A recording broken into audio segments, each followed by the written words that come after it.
ಅದೇ ರೀತಿ ಇವತ್ತು ಬೇರೆ ಬೇರೆ ಆಯಾಮಗಳಲ್ಲಿ ಈ ದೇಶದ ಅಭದ್ರತೆಗೊಳಿಸಕ್ಕೆ, ಈ ದೇಶದ ನೆಮ್ಮದಿಯನ್ನ ಹಾಳು ಮಾಡಲಿಕ್ಕೆ, ಈ ದೇಶವನ್ನ ಹೊಡಿಲಿಕ್ಕೆ ಹುನ್ನಾರಗಳನ್ನ ಮಾಡ್ತಾ ಬರ್ತಾವ್ರೆ.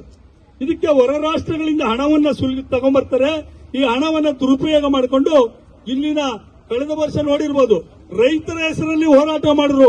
ಟ್ರಾಕ್ಟರ್ಗಳನ್ನ ತಂದು ಇಡೀ ನ್ಯಾಷನಲ್ ಹೈವೇಗಳಲ್ಲಿ ಅಡ್ಡ ಹಾಕಿದ್ರು. ಏನಾಯ್ತು ಅದ್ರ ಪ್ರತಿಫಲ? ಇವತ್ತು ಅವರು ರೈತರು ನಾವು ಮಾಡಿದ ತಪ್ಪಾಯ್ತು ಅಂತೇಳಿ ಕ್ಷಮೆ ಯಾಚಿಸಿ ವಾಪಸ್ ಹೋದ್ರು. ಮತ್ತೆ ಕಾರ್ಮಿಕರ ಹೆಸರಲ್ಲಿ ಹೋರಾಟಗಳನ್ನ ಮಾಡಕ್ ಪ್ರಯತ್ನ ಪಡಿದ್ರು, ವಿಫಲರಾದ್ರು. ಈಗ ಹಲವಾರು ಹೋರಾಟಗಳನ್ನ ಮಾಡಿ ವಿಫಲರಾಗಿದ್ದಾರೆ. ಇವತ್ತು ವಿದ್ಯಾರ್ಥಿಗಳನ್ನ, ಅಮಾಯಕ ವಿದ್ಯಾರ್ಥಿಗಳನ್ನ ಅವರ ತಲೆಗಿಲ್ಲದನ್ನ ತುಂಬಿ ಹೊರ ರಾಷ್ಟ್ರಗಳಿಂದ ಹಣವನ್ನ ತಂದು ಇವತ್ತು ಅವರು ಎತ್ಕಟ್ಟಿ ಹೋರಾಟವನ್ನ ಮಾಡ್ಲಿಕ್ಕೆ ಹೊರಟಂತ ನೀಚ ಕಾಂಗ್ರೆಸ್ಸರಿಗೆ ಇವತ್ತು ತಕ್ಕ ಪಾಠವನ್ನ ಕಲಿಸ್ತಾ ಇದ್ದಾರೆ. ತಾವು ಪೊಲೀಸರು ಇಲ್ಲಿದ್ದೀರಿ. ನಿನ್ನೆ ಹೋರಾಟ ಮಾಡುವಂತ ಸಮಯದಲ್ಲಿ ಒಬ್ಬ ಸಬ್ ಇನ್ಸ್ಪೆಕ್ಟರ್ ನಡ್ಕೊಂಡು ಹೋಗ್ತಾ ಇದ್ರೆ ಆ ವಿದ್ಯಾರ್ಥಿಗಳ ಹೆಸರಲ್ಲಿ ಬಂದಂತ ಗೂಂಡಾಗಳು ಅವ್ರಿಗೂ ಸಹ ರಸ್ತೆ ಮಧ್ಯದಲ್ಲಿ ಪೊಲೀಸರಿಗೆ ಹೊಡಿತಾರೆ. ಅವ್ರ ವಿದ್ಯಾರ್ಥಿಗಳೆಲ್ಲ ಗೂಂಡಾಗಳು. ಇವತ್ತೇನು ಹೊರ ರಾಷ್ಟ್ರಗಳಿಂದ ಬಂದಿವತ್ತೇನು ಇಲ್ಲಿ ಹೋರಾಟವನ್ನು ಹಮ್ಮಿಕೊಂಡಿದ್ದಾರೆ, ಅವರನ್ನ ಪಾಸ್ಪೋರ್ಟ್ ಅನ್ನ ಇವತ್ತು ಕೇಂದ್ರ ಸರ್ಕಾರ ರದ್ದು ಮಾಡಿ ಅವರನ್ನ ಒಳಗಾಕುವಂತ ಕೆಲಸವನ್ನು ಅತಿ ಶೀಘ್ರದಲ್ಲಿ ಮಾಡ್ತಾರೆ. ಇವತ್ತು ಹೋರಾಟಕ್ಕೆ ಉಪವಾಸ ಸತ್ಯಾಗ್ರಹ ಹಾಕುವಂತ ಒಬ್ರು ಹೋರಾಟಗಾರರು ಅಂತ ಏನು ಹೇಳ್ಕೊಂಡಿದ್ದಾರೆ, ಅವ್ರ ಹಿನ್ನೆಲೆ ಏನು ಅಂತ ತಾವು ತಿಳ್ಕೊಬೇಕಾಗ್ತದೆ. ಈ ಹೋರಾಟದ ಹಿನ್ನೆಲೆ ಇಷ್ಟೇ, ಕಾಂಗ್ರೆಸ್ನ ಒಂದು ಹುನ್ನಾರ, ಮತ್ತೆ ಆಮ್ ಆದ್ಮಿ ಪಾರ್ಟಿ ಅಂತ ಏನಿದೆ ಅದು, ಮತ್ತೆ ಕಮ್ಯುನಿಸ್ಟ್ ಅವರು, ಈ ಲೆಫ್ಟಿಸ್ಟ್ಗಳು ಯಾರ್ಯಾರಿದ್ದಾರೆ ಅವರೆಲ್ಲ ಸೇರಿ ಒಂದು ವೇದಿಕೆಯನ್ನು ಮಾಡ್ಕೊಂಡವ್ರೆ. ಆ ವೇದಿಕೆನೇ ಕಾಕ್ರೋಚ್ ಅಂತ, ಕಾಕ್ರೋಚ್ ಪಾರ್ಟಿ ಅಂತ. ಆ ಕಾಕ್ರೋಚ್ ಪಾರ್ಟಿಗೆ ಔಷಧಿ ಹೊಡೆಯಕ್ಕೆ ನಮ್ಮ ಸರಿ ಇದೆ, ಔಷಧಿನ ಹರಿಲಿಕ್ಕೂ ನಮ್ಮ ಹತ್ರ ಮತ್ತೆ ಹರಿಲಿಕ್ಕೆ ಗೊತ್ತಿದೆ, ಅದನ್ನು ಹರಿತಾ ಇದ್ದೇವೆ. ಇವತ್ತು ಯಾವುದೇ ಹುನ್ನಾರ ಮಾಡಿದ್ರು ಈ ದೇಶದಲ್ಲಿ ಸುಭದ್ರ ಸರ್ಕಾರ ನಡೆಸಲಿಕ್ಕೆ, ಈ ದೇಶದ ಭದ್ರತೆಯನ್ನ ಕಾಪಾಡಲಿಕ್ಕೆ, ಈ ದೇಶದ ಕಾನೂನನ್ನ ಇಡಲಿಕ್ಕೆ ಗಟ್ಟಿಯಾದ ಅಮಿತ್ ಶಾ ಅವರು, ನರೇಂದ್ರ ಮೋದಿ ಅವರಿದ್ದಾರೆ. ಯಾವುದೇ ವಿಚಾರ ಬಂದ್ರೆ ತನ್ನ ಬೆಳ್ಳ ಎಣಿಕೆಯಲ್ಲಿ ಏಳಿಸುವಷ್ಟು ಜನ ಇವತ್ತು ಬಂದು ನಿಂತಿರ್ಬೋದು. ಈ ದೇಶದಲ್ಲಿ 150 ಕೋಟಿ ಜನಸಂಖ್ಯೆ ಇದೆ. ಹಿಂದೂಗಳನ್ನ 100 ಕೋಟಿ ಹಿಂದೂಗಳನ್ನ ಒಡೆದು ಈ ಸಾಮ್ರಾಜ್ಯನ ಕಟ್ಟಬೇಕು ಅಂತ ಏನಾದ್ರು ತಿಳ್ಕೊಂಡಿದೆ, ಅದರಲ್ಲಿ ಆ ಕನಸು ಅವರಿಗೆ ಈಡೇರಲ್ಲ, ನುಚ್ಚು ನೂರಾಗ್ತದೆ. ಈ ನಿಟ್ಟಿನಲ್ಲಿ ಇವತ್ತು ಈ ಒಂದು ಹೋರಾಟವನ್ನ ಹಮ್ಮಿಕೊಂಡಿರೋದು ಉದ್ದೇಶ ಇಷ್ಟೇ. ಅಲ್ಲಿ ಕೇಂದ್ರದಲ್ಲಿ, ದೆಹಲಿಯಲ್ಲಿ ಇವರೇನು ಹೋರಾಟ ಮಾಡ್ತಾ ಇದ್ರು, ಇಲ್ಲಿ ರಾಜ್ಯದ ಮುಖ್ಯಮಂತ್ರಿಗಳು ಅಲ್ಲಿ ಹೋಗ್ತಾರೆ ಹೋರಾಟ ಮಾಡ್ಲಿಕ್ಕೆ. ಇಲ್ಲಿ ಜನ ಬರ ಬಂದಿದೆ, ಇವ್ರು ತಿನ್ಲಿಕ್ಕೆ ಅನ್ನ ಇಲ್ದರೆ ಇವತ್ತು ಒದ್ದಾಡುವಂತ ಪರಿಸ್ಥಿತಿ ಗ್ರಾಮಾಂತರ ಪ್ರದೇಶದಲ್ಲಿ ನಿರ್ಮಾಣ ಆಗ್ತಾರಂತ. ಜನಕರುಗಳಿಗೆ ನೀರಿಲ್ಲ, ಮೇವಿಲ್ಲ, ಇಂಥ ಒಂದು ಪರಿಸ್ಥಿತಿ ನಿರ್ಮಾಣ ಆಗಿದ್ರೆ ಅಲ್ಲಿ ರಾಹುಲ್ ಗಾಂಧಿ ಜೊತೆಲಿ ಕೂತು ಹೋರಾಟ ಮಾಡ್ಲಿಕ್ಕೆ ಹೋಗ್ತಾರೆ ನಮ್ಮ ರಾಜ್ಯದ ಮುಖ್ಯಮಂತ್ರಿಗಳು.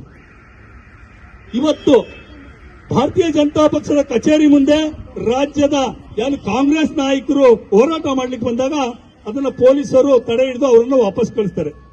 ಅದೇ ರೀತಿ ಭಾರತೀಯ ಜನತಾ ಪಕ್ಷದ ನಮ್ಮ ವಿರೋಧ ಪಕ್ಷದ ನಾಯಕರಾದ ಆರ್ ಅಶೋಕ್ ಅವರ ನೇತೃತ್ವದಲ್ಲಿ ಈ ನಮ್ಮ ರಾಜ್ಯದ ಹಲವಾರು ಶಾಸಕರು, ಕಾರ್ಯಕರ್ತರು ಕಾಂಗ್ರೆಸ್ ಪಾರ್ಟಿ ಎದುರುಗಡೆ ನಾವು ಹೋರಾಟ ಮಾಡ್ತೀವಿ ಅಂತ ಹೋದ್ರೆ ಅವರು ಗೂಂಡಾಗಳು ಇದು ಮೊಟ್ಟೆಯಲ್ಲಿ ಹೊಡಿತಾರೆ, ಶಾಸಕರಿಗೆ ಮಾರಕಾಸ್ತ್ರಗಳಿಂದ ಹಲ್ಲೆ ಮಾಡಲು ಪ್ರಯತ್ನ ಪಡ್ತಾರೆ. ಇದು ಗೂಂಡಾ ಸರ್ಕಾರ, ಗೂಂಡಾ ರಾಜ್ಯಗಳು.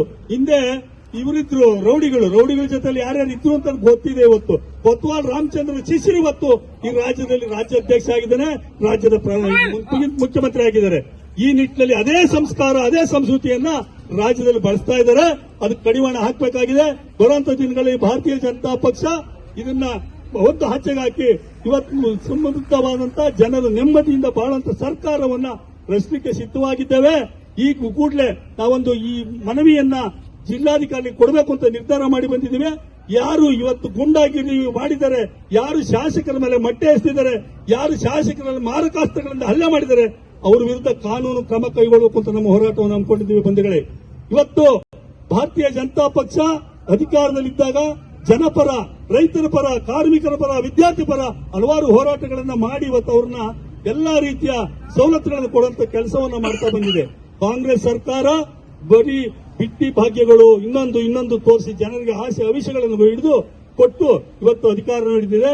ಇವತ್ತು ರಾಜ್ಯದ ಆರ್ಥಿಕ ಪರಿಸ್ಥಿತಿ ಅಧೋಗತಿಗೆ ಬಂದಿದೆ. ನೀವು ನೋಡಿರ್ಬೋದು, ಸಿದ್ದರಾಮಯ್ಯ ಮುಖ್ಯಮಂತ್ರಿ ಆಗಿದ್ದಾಗ ಬಿಜೆಪಿ ಅಂತ ಒಂದು ಇದು ಮಾಡಿದ್ರು. ಆ ಜಿಬಿನಲ್ಲಿ ಎ ಖಾತಾನ ಈ ಖಾತಾ ಮಾಡ್ತಾರೆ, ಈ ಖಾತಾನ ಎಸ್ ಖಾತಾ ಮಾಡ್ತಾರೆ. ಈ ಒಂದು ಹಗರಣಗಳನ್ನ ಮಾಡ್ತಾ ರೈತರು ಮತ್ತೆ ಯಾರು ಈ ಒಂದು ಮಾಲೀಕರಿದ್ರು ಅವ್ರಿಗೆ ಸಿಸಿ ಇಲ್ಲ, ಓಸಿ ಇಲ್ಲ ಅಂತ ಹೇಳಿದ್ರು. ಈಗ ಸಿದ್ದರಾಮಯ್ಯ ಇಳಿದ ಕೂಡಲೇ ಯಾಕೆ ಈ ಸಿಸಿ ಓಸಿ ಕೊಡ್ತೀರಿ, ಯಾಕೆ ಎ ಖಾತಾನ ಬಿ ಖಾತಾ ಮಾಡೋದು, ಬಿ ಖಾತಾನ ಎಸ್ ಖಾತಾ ಮಾಡಕೊಟ್ಟಿದ್ದೀರಿ? ಮಾನ್ಯ ಮುಖ್ಯಮಂತ್ರಿಗಳೇ, ಅವತ್ತು ಸಿದ್ದರಾಮಯ್ಯನ ಕಾಲಿಗೋಸ್ಕರ ಮಾಡಿದ್ರಿ, ಇವತ್ತು ನಿಮ್ಮ ಸ್ವಾರ್ಥಕ್ಕೋಸ್ಕರ ಇವೆಲ್ಲ ಮಾಡ್ತಾ ಇದ್ದೀರಿ. ತಮ್ಮಲ್ಲಿ ಇನ್ನೂ ಒಂದು ಮನವಿ ಇದೆ. ಬರುವಂತ ಒಂದು ವಾರದಲ್ಲಿ ಒಂದು ಅಮೆಂಡ್ಮೆಂಟ್ ಆಗ್ತದೆ. ಅಮೆಂಡ್ಮೆಂಟ್ ಏನಂತಂದ್ರೆ 20,000 ಚದರ ಕಿಲೋಮೀಟರ್ ಆಸ್ತಿಯನ್ನ ತಾವೇನಾದ್ರೂ ಹೊಂದಿದ್ರೆ, ಅಣ್ಣ ತಮ್ಮಂದಿರು ಭಾಗ ಮಾಡ್ಕೊಂಡ್ರೆ ಅದರಲ್ಲಿ 40% ಜಾಗವನ್ನ ಸರ್ಕಾರಕ್ಕೆ ದಾನ ಕೊಡಬೇಕು. ನಿಮ್ಮ ಅಪ್ಪನಾಸ್ತಿಯಲ್ಲಿ ನೀವು ದಾನ ಕೊಡ್ಬೇಕು ಸರ್ಕಾರಕ್ಕೆ. ಇಂಥ ಒಂದು ಕಾನೂನ ತರಲಿಕ್ಕೆ ಈ ರಾಜ್ಯ ಸರ್ಕಾರ ಹೊರಟಿದೆ. ಇದು ಮಾರಕ. ಇವತ್ತು ಇಲ್ಲಿನ ಬೆಂಗಳೂರಿನ ಸುತ್ತಮುತ್ತ ರೈತರು ತನ್ನ ಮಕ್ಕಳು ಮೊಮ್ಮಕ್ಳಿಗಿರ್ಲಿ, ಮನೆ ಕಟ್ಕೊಳ್ಳಿಕ್ಕಿರ್ಲಿ, ಅವ್ರ ಜೀವನಕ್ಕೆ ಏನೋ ಒಂದು ಹಸು ಕಟ್ಕೊಂಡು ಜೀವನ ಮಾಡ್ಲಿ ಅಂತ ಹೇಳಿ ಒಂದಷ್ಟು ಜಾಗ ಉಳಿಸ್ಕೊಂಡವ್ರೆ. ಅದನ್ನ ಕಿತ್ಕೊಳ್ಳೋದಕ್ಕೆ ಹುನ್ನಾರವನ್ನು ಮಾಡಿದರೆ. ಹೊರ ರಾಜ್ಯಗಳಿಂದ ಇವತ್ತೇನೋ ದಳ್ಳಾಳಿಗಳನ್ನ, ಬಿಲ್ಡರ್ನೆಲ್ಲ ಕರ್ಕೊಂಡ್ಬಂದು ಅವ್ರಿಗೆ ಈ ಜಮೀನನ್ನ ಮಾರಾಟ ಅಂತ ಮಾಡುವಂತ ಹುನ್ನಾರವನ್ನ ರೈತರಿಗೆ ಬಯಸ್ತಾವ್ರೆ. ಇಂಥ ಒಂದು ಸರ್ಕಾರ ತಮಗೆ ಬೇಕಂತ ನಿರ್ಧಾರ ಮಾಡುವಂತ ಸಮಯ ಬಂದಿದೆ ಅಂತ ಹೇಳಿ ಈ ಕಾಂಗ್ರೆಸ್ ಸರ್ಕಾರವನ್ನು ತೊಲಗಿಸಬೇಕು. ಗೂಂಡಾಗಿರಿ ಸರ್ಕಾರವನ್ನು ಒದ್ದು ಈ ರಾಜ್ಯದಿಂದ ಓಡಿಸಬೇಕು. ಇಡೀ ದೇಶದಲ್ಲಿ ಇವತ್ತು ಕಾಂಗ್ರೆಸ್ ನಿರ್ಮಾಣ ಹಾಕುವಂತ ಪರಿಸ್ಥಿತಿ ನಿರ್ಮಾಣ ಆಗಿದೆ. ಆ ನಿಟ್ಟಿನಲ್ಲಿ ನಮ್ಮ ರಾಜ್ಯದಿಂದನೂ ಈ ಕಾಂಗ್ರೆಸ್ ಮುಕ್ತ ರಾಜ್ಯವನ್ನು ಮಾಡೋದ್ರಲ್ಲಿ ನಾವು ಪಣ ತೊಡೋಣ ಅಂತ ಹೇಳಿ ನನಗೆ 2 ಮಾತಾಡಲು ಅವಕಾಶ ಕೊಟ್ಟು ತಮ್ಮೆಲ್ಲರಿಗೂ ಅನಿಸಿ ನನ್ನ ಮಾತನ್ನು ಮುಗಿಸ್ತೇನೆ. ಜೈ ಹಿಂದ್.